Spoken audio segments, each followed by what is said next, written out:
bo'lmaydi. Demak, mana shu tug'ilgan bolada buyragidagi o'simta holati, ya'ni xavfli o'simta holati bilan u bolacha o'tib qoldi. Ana o'shanda nasliy moyillik bo'lganmi?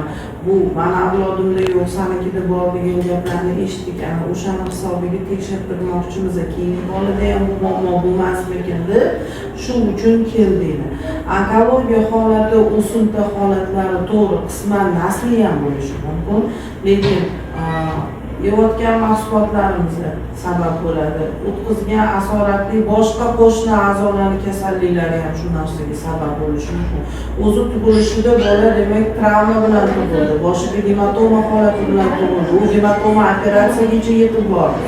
Agarda u ona qornida bo'lganda edi, shu pochkadagi o'simta holatlari bir marta emas, necha marta 9-oygacha to 40-haftada tug'ruq bo'ladi. Birinchi tug'ruqchilarda почти 10 oy ichida necha martalab sizlar skrining qilgansizlar, doppler qilgansizlar, u o'simtani ona daji ushlab aniqladi. Hech qaysi doktor aniqlolmadi. Qonini silayotganda ushlab olib aniqladim deyapsan. O'zingda bu narsalar ko'ringan bo'lishi kerak. Yoki bo'lmasam o'sha ayrim tuzilmada muammo bo'lgan bo'lishi kerak desan, homiladorlik periodida bolada.